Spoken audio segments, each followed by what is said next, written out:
L'avant-dernière étape du Tour cycliste international du Cameroun s'est déroulée entre Pouma et Yaoundé, quartier Oyomaba, lieu-dit Carrefour Timié-Vouna. Les équipes affûtent les engins, on se concerte, on reste concentré. Pour cette étape, le président de la Fédération camerounaise de cyclisme, M. Honoré Yossi, échange avec les capitaines de SNH Vélo Club et Team Cameroun. L'objectif étant de garder le maillot jaune. Pour le faire, il va falloir surveiller de près l'Algérien Islam Mansouri, qui au départ de cette étape n'a que 12 secondes de retard sur le maillot jaune, le Camerounais Michel Boris Tchenché. Les premiers coups de pédale sont donnés à 12h20 avec 51 coureurs à la ligne de départ. Le départ réel, quant à lui, est donné 4 km plus tard.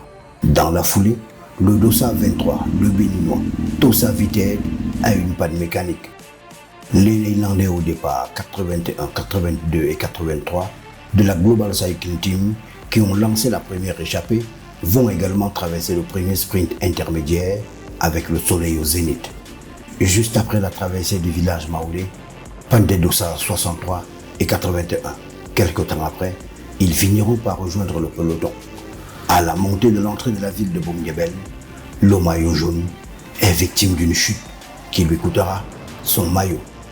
Tout allait bien depuis le début de la compétition, jusqu'au niveau de la montée de Boumdiébel. Il y a eu une chute où j'étais victime d'une chute ici, aller presque au ravin. Bon, si vraiment les gars avaient été fair play, ils devaient attendre que je revienne avant qu'on continue la course. Donc ça n'a pas été le cas. L'Algérie, ils ont décidé de continuer la course. Donc ça fait partie de la compétition.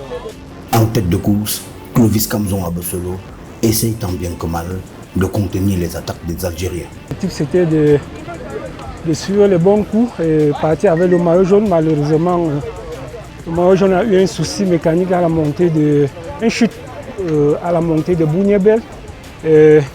Malheureusement, il n'était pas bien placé. Nous autres, on a suivi parce qu'il y avait les gens qui avaient le même temps que nous, il ne fallait pas les laisser partir. On a suivi le coup et l'Algérien qui était le deuxième au général, ils sont revenus faire un break et ça a creusé les écarts. Malheureusement, le maillot jaune n'est plus revenu au peloton. Et nous autres, on a suivi et à la fin, on a essayé de pouvoir partir. Ce n'était pas le cas avec les Allemands qui avaient 3 coureurs représentés, nous est contré de tout à travers. Dans les 30 derniers kilomètres, malgré toutes les tentatives camerounaises de reprendre le dessus, les Algériens tiennent la dragée haute. Les 30 derniers kilomètres étaient difficiles parce que ça montait et les attaques ont commencé parce que l'Algérien qui était le mieux classé, il fallait aussi que nous autres on essaye de lui sceller. Si le maillot jaune pouvait revenir sur lui derrière, malheureusement, lui aussi il avait les jambes, on a essayé. On est passé à côté de la victoire et je pense qu'aujourd'hui on a perdu le maillot. On est un peu déçu parce qu'on a perdu le maillot, on n'a pas gagné la victoire d'étape. Demain c'est la dernière et on va encore se mobiliser. L'étape d'aujourd'hui, c'était un peu difficile pour le premier kilomètre. Et on en voit le maillot jaune était un peu souffré dans la première montée. Et on a décidé, moi et mon équipe, on va poser nos rythmes jusqu'à la ligne de l'arrivée. Et fin de parcours, c'est très difficile.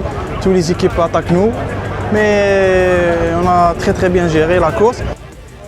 Oui, c'est vrai, elle a gagné le maillot jaune, elle a pris le maillot jaune, mais il reste toujours une étape. Demain, c'est la dernière étape de ce tour. Tous les athlètes sont fatigués avec ces 10 étapes, avec cette chaleur, avec cette souffrance. Mes athlètes sont à féliciter par tout le travail qu'ils ont fait aujourd'hui. Ils sont retrouvés devant les 5 athlètes. Donc ils ont donné le tout pour Islam Mansouri. On dit bravo aux athlètes. Et je remercie tous ces athlètes et surtout mon staff technique qui a vraiment travaillé pour arriver à ce résultat.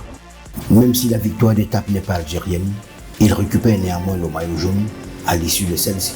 Mais pour le directeur sportif, tout est encore jouable. L'Algérie, elle ne va pas baisser les bras, on continue à travailler. Il reste toujours une étape demain. On va faire le tout pour garder ce maillot. Le tour n'est pas encore joué, il reste un match demain, un match décisif. Et moi et mon équipe, on va faire tout, on va voir, Inch'Allah. Dans les rangs de l'équipe nationale également, on ne désespère pas. Au regard du classement général, je suis personnellement encore très confiant. Ceux qui connaissent bien le cyclisme savent que Kamzon est à 42 secondes, les Algériens ont un seul coureur qui court. Les 4 ou les 5 sont hors course. De demain, il y a plus de 120 km à défendre. Est-ce qu'ils pourront défendre 120 à un seul coureur? Une question simple, c'est impossible. Donc la probabilité que les Camerounais reprennent le maillot jaune demain est de 80%. Rendez-vous donc pour l'étape de vérité, avec une arrivée au boulevard du 20 mai, qui partira de Ngouloumakon dans la région du Sud pour Yaoundé, sur une distance de 108,1 km.